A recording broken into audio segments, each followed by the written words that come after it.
Dear students, I am going to teach you class 12th poem 3rd, Keeping Quiet. Firstly, I will discuss about the summary of the poem. The Keeping Quiet is a peace poem written by the Chilean poet Pablo Neruda. Keeping Quiet एक piece poem है जो Chilean कवि Pablo Neruda द्वारा लिखा गया है। The poet ask humanity to count number from 1 to 12। कवि लोगों से 12 तक की काउंटिंग करने को कहता है। 12 being the number of hours shown in clock और नंबर ऑफ ज़ोडिएक साइन। आप जानते हैं कि घड़ी में भी घंटे 12 ही होते हैं और राशियाँ भी 12 होती हैं। कोई भी व्यक्ति होगा वह इन 12 राशियों के बीच ही होगा। इसलिए लेखक ने 12 काउंट करने के लिए कहा है। He request everyone not to speak. वो रिक्वेस्ट करता है कि कोई भी आपस में कोई बात ना करे, कोई ना बोले। Because languages create barriers between people. क्योंकि जब हम बोलते हैं हमारी भाषा ही, कहते हैं ना, रंग, भाषा, रूप, यही हमारे बीच में भेद करता है। इसलिए कभी पीस की बात करता है, बात करने के लिए मना करता है। The moment when everyone stop moving their body, वह क्षण जब सभी लोग शांत हो जाएंगे, विल बी वेरी स्पेशल, वह बहुत ही एक विशेष अवसर होगा। And different as we have never experience such a moment before, तब हम ऐसा अनुभव करेंगे जैसा कि हमने पहले कभी भी नहीं किया था। The poet says that this period of inactivity, कवि कहता है कि इस समय में जब हम कोई काम नहीं करेंगे, कोई मूवमेंट नहीं करेंगे, तो fisherman would not harm the whales, जो मछुआरे हैं वो वेल को नुकसान नहीं पहुंचाएंगे। यहाँ पर फिशरमैन माने पावरफुल और वेल माने पुअर लोग। तो जब हम कुछ एक्टिविटी नहीं करेंगे तो अमीर जो है गरीब को, या शक्तिशाली कमज़ोर को नहीं दबाएगा। The salt gathers will not hurt their hands, जो समुद्र के किनारे साल्ट गैदरिंग का काम करते हैं उनके हैंड हर्ट्स हो जाते हैं, कम से कम उस पल उनके हैंड हर्ट नहीं होंगे। Those who are busy destroying the nature will adopt a new approach towards life, और इस समय वो लोग जो प्रकृति को नष्ट करने में लगे हुए हैं वो भी इस पल एक नई लाइफ को अडॉप्ट करेंगे। The man who are preparing for war and victory based on death, और वे लोग जो लोगों की मृत्यु के द्वारा विजय की तैयारी करते हैं, will join their enemy and stand in unity, वो भी लड़ाई झगड़ा बंद करके अपने शत्रुओं के साथ सब एक साथ खड़े होंगे। क्यों? क्योंकि हम कोई काम करेंगे ही नहीं। डूइंग नथिंग, जब हम कुछ भी नहीं करते। वन विल हार्म हिमसेल्फ और एनी अदर पर्सन, और इस तरह से कोई भी व्यक्ति ना अपने आप को ना किसी और को कोई नुकसान पहुंचाएगा। एवरी वन विल यूनाइट, सभी लोग एक होंगे। And ponder upon his act, और अपने उद्देश्यों की ओर काम करेंगे। Realise the result of his deeds, और अपने कार्य के रिजल्ट को प्राप्त करेंगे। द पोएट क्लेरिफाइज, कभी यहाँ पर स्पष्ट करता अपने आइडियाज़ को। एंड सेज फर्दर, और आगे कहता है that he does not want that people should stand idle. यहाँ कहता है कि मैं ये नहीं चाहता कि लोग आलसी हो जाएं। He wants that there should be no war, वो चाहता है कि कहीं भी किसी प्रकार का कोई लड़ाई झगड़ा ना हो। Because he does not want to see truck laden with bodies of the soldiers, वो नहीं चाहता कि ट्रक के ट्रक सोल्जरों की डेड बॉडी से लद करके आए। मतलब यहाँ पे क्या है, पोएट पीस लवर है, ब्रदरहुडली को मैसेज करता है। He is promoting universal brotherhood and peace, यह विश्व स्तर पर भाईचारा और शांति को प्रमोट करता है। The poet says that every one is working continuously, कवि कहता है कि सभी लोग लगातार काम करते हैं, कर रहे हैं। टू अचीव वंस गोल, अपने लक्ष्य को प्राप्त करने के लिए। People are threatened by death and the fear force them to work endlessly so that they can achieve everything quickly. कवि कहता है कि लोग मृत्यु के डर से डरे हुए हैं, अतः लोग अपने काम को लगातार कंटिन्यूअस बिना थके कर रहे हैं, ताकि वो अपने जीवन में लक्ष्यों को जल्दी से जल्दी प्राप्त कर सके। कहीं न कहीं लोगों के मन में मृत्यु का डर है कि मृत्यु आएगी, इसलिए मृत्यु के आने के पहले वो अपने सभी कामों को करना चाहते हैं, अपने लक्ष्य को पाना चाहते हैं। इन दिस मैड रश, इस तरह लोग क्या पागलों की तरह आपाधापी दौड़ धूप मचा रहे हैं। They do not realize the repercussions of their act, वो अपने कार्यों को रियलाइज़ ही नहीं कर पा रहे हैं कि उनका काम सही है या गलत है। He want us to pause, वो चाहता है कि हम रुकें, and come out of the mad rush, और इस पागलों जैसे दौड़ धूप से बाहर निकले। He want us to be happy, वो चाहता है कि हम प्रसन्न रहें अबाउट आवर अचीवमेंट, अपने उपलब्धियों को लेकर के, एंड सेलिब्रेट दैम, और उन्हें हम सेलिब्रेट भी करें। He want us to overcome the fear, वो चाहता है कि हम मृत्यु के डर से बाहर आएँ, एंड रिलैक्स फॉर वाइल, और कुछ पल के लिए हम रिलैक्स करें। We should know the result of our deeds and celebrate achievement, हमें अपने परिणाम को जानना चाहिए कार्यों को, और उनको सेलिब्रेट भी करना चाहिए। Now we are going to start stanza poem. Now we will count to 12 and we will all keep still, for one's face of the earth it's not speak in any language. Let's stop for 1 second and not move our arms so much. The poet asks everyone to count up to 12 in their mind. यहाँ पर कवि सभी को अपने mind में 12 तक की गिनती काउंट करने के लिए कहता है। The number 12 represent the hour of the day और मंथ ऑफ द ईयर। यहाँ पे 12 क्यों कहा है? क्योंकि 12 एक स्पेसिफिक नंबर है। घड़ी में भी 12 होते हैं, साल के महीने भी 12 होते हैं, और राशियाँ भी 12 होती हैं। He want all of us to be calm and still, वो हम सभी को शांत और निस्तब्ध रहने की बात करता है। People across the nation have to unite together, पूरे विश्व के लोग सब एक साथ रहें। So they shall not speak their own language, इसलिए वो अपनी भाषा का प्रयोग ना करें। Rather they all keep quiet and speak the language silence, केवल एक ही भाषा का प्रयोग करें, वो है शांति। This will bring unite among all human on the face of the earth, इस तरह से हम सभी लोग क्या हो जाएंगे? धरती के लोग सब यूनाइट हो जाएंगे। At least one moment no one shall move his arm, और जिस समय लोग अपने कोई भी एक्टिविटी नहीं करेंगे, आइदर टू सिंगल और टू फाइट और आर्ग्यू विद ईच अदर, तो ना लड़ाई झगड़ा होगा, ना आपस में कोई लोग तर्क वितर्क करेंगे।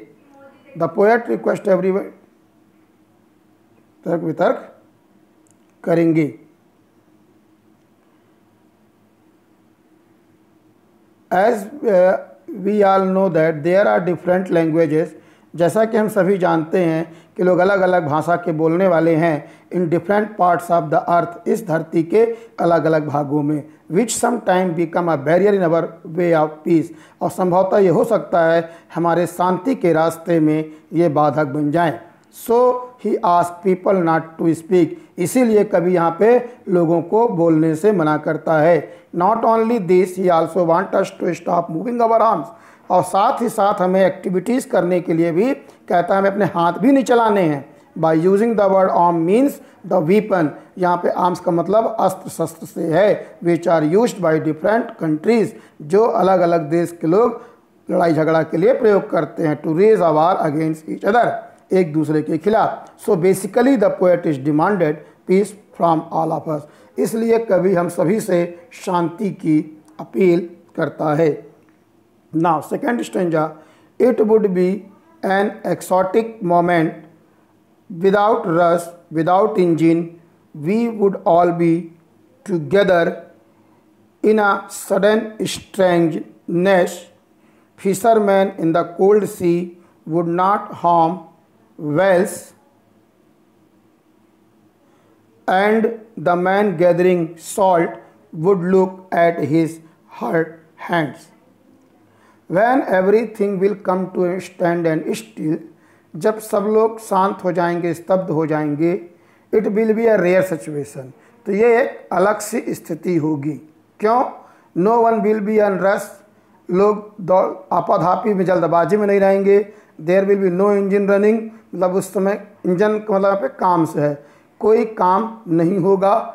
एवरी वन विल बी काम एंड क्वाइट, सभी लोग इस समय क्या रहेंगे, शांत और निस्तब्ध रहेंगे।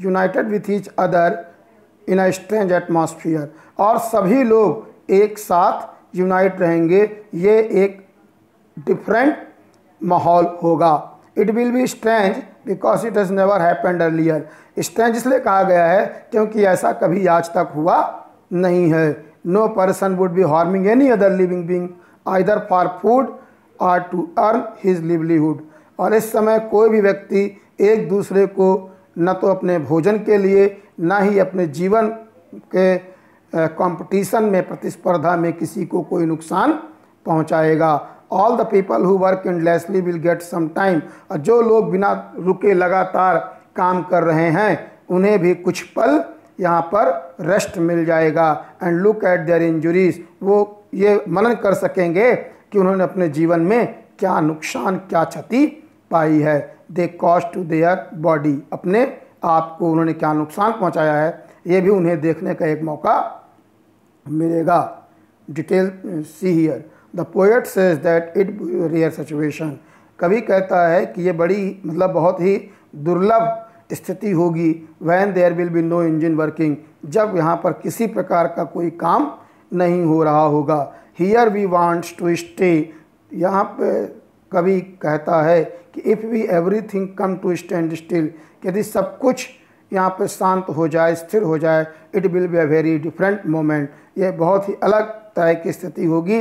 If all the engine like the vehicle machine stop, हर तरह के इंजन, गाड़ी या काम सब रुक जाएं, there will a strange situation will experience a sudden calmness, इससे इस संसार में एक अजीब सी शांति का अनुभव होगा। People will not be in rush to achieve material things, और लोग भौतिक सुख सुविधाओं की प्राप्ति के लिए इधर उधर दौड़ेंगे नहीं। Further the poet says that, आगे फिर कभी कहते हैं कि the fisherman will also stop and not harm whales in the sea. Fisherman यहाँ पे दो अर्थ हैं, जैसे मछुआरा जाता है समुद्र में मछली मारने के लिए, जब वो काम ही नहीं करेगा तो मछली मारने नहीं जाएगा तो वेल की हत्या नहीं होगी। दूसरे शब्दों में फिशरमैन ने पावरफुल, पावरफुल लोग जब कोई काम ही नहीं करेंगे तो गरीबों को सताएंगे नहीं। This means the poet is urging everyone not to harm the animal, दूसरे शब्दों में कहता है कि कोई किसी भी एनिमल को हार्म न करे। Here he gives the example of whale which are being hunted for purpose of food to trades, यहाँ पर आप देखते हैं मछुआरे लोग जो है मछली को अपने खाने के लिए भी और बेचने, व्यापार के रूप में भी इसका शिकार करते हैं। He also want people to calm down so that they can stop and see what they achieve और लास्ट, यहाँ पर कभी कहता है कि आप शांत हों और रुकें और अपने आप में मनन करें कि आपने अपने अचीवमेंट में क्या पाया है और क्या खोया है। For this he gives the example of the man who gathered a salt, उसके यहाँ पे एग्जाम्पल में दिया है, कोई में देखे हो कि लोग क्या कर रहे हैं समुद्र किनारे, साल्ट एकत्र कर रहे हैं। साल्ट क्या इकट्ठा कर रहे हैं, क्योंकि उनके जीविकोत्पादन का माध्यम है। लेकिन जो लोग साल्ट इकट्ठे करते हैं उनके हाथ कट जाते हैं। तो जब कुछ पल रुकेंगे तभी वो देखेंगे कि इस दुनिया के दौड़ धूप में कमाने के चक्कर में उन्होंने क्या खोया है। How much they have lost for their attaining such materialistic things, ये मैंने आपको बता चुका। Now see third stanza,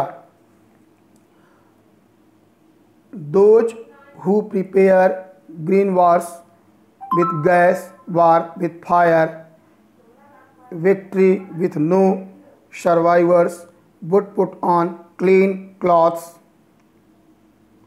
and walk about with their brothers in the shed doing nothing. What I want should not be confused with total inactivity. Life is what is about. I want to truck, I want no truck with death.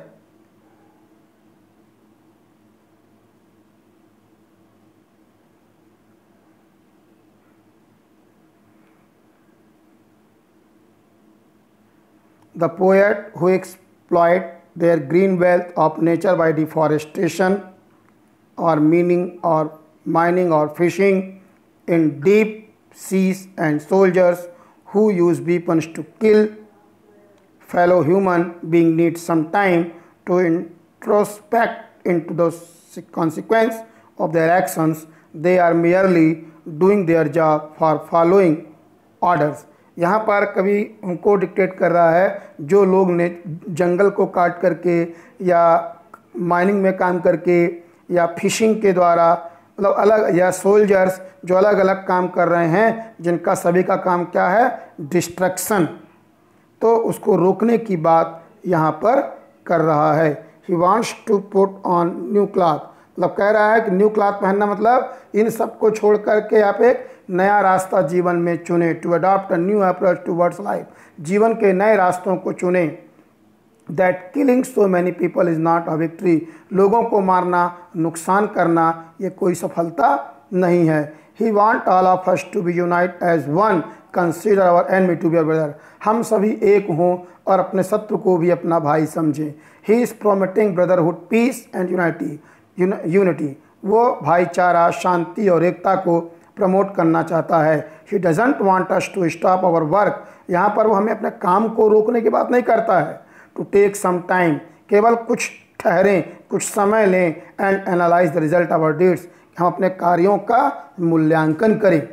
The poet ask everyone to stop those activities which are damaging the environment, कभी कहता है हमें हर उस तरह के काम रोक देने चाहिए जो हमारे प्रकृति को, हमारे पर्यावरण को डैमेज करते हैं।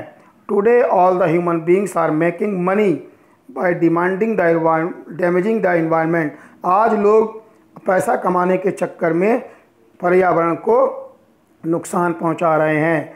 With their activities such as, जैसे mining, deforestation and chemical waste into the rivers, ये जो एक्टिविटीज़ हैं सब क्या हैं, कहीं ना कहीं इन्वायरमेंट को नुकसान पहुंचा रही हैं। The poet ask not to do so, कभी कहता है कि हमें ऐसा नहीं करना है। He also request people not to involve in wars, और वो रिक्वेस्ट करता, अनुरोध करता है कि हमें किसी भी प्रकार के वार में इन्वॉल्व नहीं होना है। क्यों? There is no benefit of achieving such victory in which no one is left alive, कि ऐसी कोई भी गतिविधि जिसमें कोई व्यक्ति ही जीवित न रहे, तो ऐसे अचीवमेंट का कोई फ़ायदा नहीं है। He says so because war and environment damage will lead to life on earth, ये दोनों ही क्या करते हैं, अर्थ को डेथ की ओर ले जाते हैं, विनाश की ओर ले जाते हैं। Rather he wants people to adopt, इसीलिए वो कहता है कि हमें पीस को अडॉप्ट करें। Next stanza, if we are not a single minded about keeping our lifes moving, and for one could perhaps a huge silence might interrupt this sadness of never understanding ourselves and of threatening ourselves with death. Now see explanation. All human beings work endlessly with the aim of completing all their tasks. कह रहा है कि जितने भी लोग हैं वो लगातार काम कर रहे हैं अपने एम को पूरा करने के लिए। They are driven by the target of survival and threat of death. वैसा क्यों कर रहे हैं? उनके मन में कहीं ना कहीं मृत्यु का डर है। So they are in mad rush to accomplete all their work, इसलिए वो अपने सभी कामों को जल्दी जल्दी करने में लगे हुए हैं। Accomplete to complete. He says that, आगे कहता है कि they pause for a while, वो कुछ पल के लिए रुकें। They can appreciate their achievement, और वो अपने अचीवमेंट को अप्रिशिएट करें। And their life would become happier, तभी उनका जीवन खुशहाल होगा। He suggest that they keep quiet, वो कहता है कि लोग शांत रहें।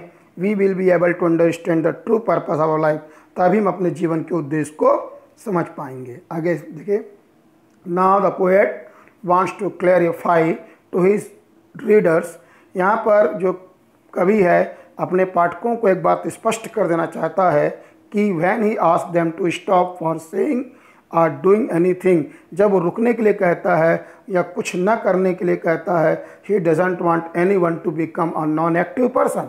यहाँ पर उसका मतलब ये नहीं है कि आप काम ही ना करें। No active person is who remains idle and doesn't do anything, क्योंकि वो नहीं चाहता कि कोई भी व्यक्ति इनएक्टिव हो, काम करें। He simply means that we should stop and see to consequence our deeds. वो सिर्फ कहता है कि हम जो काम कर रहे हैं उसके लिए हम रुकें, उसका मूल्यांकन करें कि उसके परिणाम क्या होंगे। The poet doesn't want to see people being killed due to their greed for money and expansion of territories. वो नहीं चाहता कि लोग अपने पैसा की लालच में या अपने राज्य विस्तार की लालच में, मतलब अपने फायदे के लिए किसी का नुकसान करें। काम ऐसा करिए जिसमें आपके लक्ष्य की प्राप्ति हो, लेकिन किसी का नुकसान भी ना हो। फर्दर ही सेज, आगे वो कहता है that people are continuously working to achieve their task without even taking about their result. लोग लगातार काम कर रहे हैं बिना अपने कार्य के रिजल्ट को सोचे। They are in fear of death, क्योंकि उन्हें मन में कहीं ना कहीं मृत्यु का डर समाया हुआ है। देयरफॉर, इसीलिए want to achieve most of the thing before their death, इसीलिए मृत्यु के पहले जीवन में अधिक से अधिक चीज़ों को प्राप्त कर लेना चाहते हैं। हियर ही अर्ज देम, यहाँ पर उनसे रिक्वेस्ट करता है to stop for a while, कि कुछ पल के लिए रुकें and take some moment to realise on what they have achieve till now, कि वो सोचें कि अभी तक उन्होंने अपने जीवन में क्या प्राप्त किया है। Everyone here is living a life, यहाँ पर सभी लोग अपना जीवन जी रहे हैं in which he wants to achieve various things, जहाँ वो अपने अलग अलग चीज़ों को प्राप्त करना चाहते हैं, no one after another. But now the poet says, लेकिन कवि कहता है it is the time to stop and see what has been achieved and should be enjoyed. वो कहता है कि कुछ पल रुको, जो आपने प्राप्त किया है उसे अचीव करो। They will help us keep a sadness which has become so prominent our life. ये हमारे जीवन में जो सैडनेस है उसको स्किप करने में, उसको दूर करने में सहायक होगा। The sadness of not enjoying, sadness of not enjoying what we have achieved, क्योंकि यदि हम दुखी रहेंगे तो हम अपने उपलब्धियों को प्राप्त नहीं कर पाएंगे। Last stanza, perhaps the earth can teach us as when everything seems dead and later proves to be alive, now I will count up to 12 and you keep quiet and will go. The poet suggest us to take teaching from nature, यहाँ पर कवि suggest करता है कि हम प्रकृति से कुछ सीखें। As the earth undergoes changes, जब अर्थ में परिवर्तन होता है, इन प्रकृति में आप देखते हैं ठंडी, गर्मी, बरसात, मतलब लाइफ में बहुत सारे उतार चढ़ाव आते हैं, लेकिन प्रकृति हर बार नए परिवर्तन के लिए तैयार रहती है। उसी प्रकार से हमें भी अपने जीवन में नए चैलेंजेस के लिए, नए परिवर्तन के लिए तैयार रहना चाहिए। सिमिलरली टेकिंग अ पॉज, ठीक उसी प्रकार से हम कुछ पल रुकें and introspecting into our life, हम अपने जीवन का स्व मूल्यांकन करें, will get it new meaning, उसके नए अर्थों को समझने के लिए। We will be able to understand the purpose of our life, तभी हम अपने जीवन के उद्देश्यों को समझ पाएंगे। It will be like a rebirth of the soul, ये हमारा एक नया जन्म होगा। The poet has conveyed to all the people the purpose of this message, वो कहता है कि ये मैसेज सभी लोग को भेजा जाए। He ask them once again to take a pass, और फिर वो हमें कहता है एक पल आराम करने के लिए। फिर कहता है अगेन कि count 12 and walk out the scene, keeping the scene open for all people on the earth to experience this for time to come. फिर वो कहता है कि आप लोग फिर से 1 to 12 काउंटिंग करें और इसके बाद मैं यहाँ से चला जाऊँगा। कहाँ जाएगा? He want to serve our message, his message to another people. So now the poet suggest the human being that we should learn a lesson from earth. यहाँ पर कभी कहता है कि हमें अर्थ से एक सीख लेनी चाहिए। During the winter everything freeze and become lifeless, जब विंटर का समय आता है सब कुछ रुक जाता है, लाइफलेस हो जाता है। बट व्हेन सीजन चेंजेस, लेकिन जब प्रकृति में परिवर्तन होता है, and it's one set spring season, और फिर जब स्प्रिंग का सीजन आता है, as the tree bird rivers etcetera get life, तो पुनः उनके प्रकृति में नया जीवन आ जाता है। So the poet by giving the example of nature, यहाँ पर कवि प्रकृति का एग्जाम्पल देते हुए कहता है कि wants to say that all human beings should stop and try to judge their deeds, कि सभी लोग को अपने कार्यों को जज करना चाहिए. They can try and make their life better with calmness, peace. जिस तरह से लोग अपने जीवन को बेटर और शांति में बना सकते हैं. Thank you.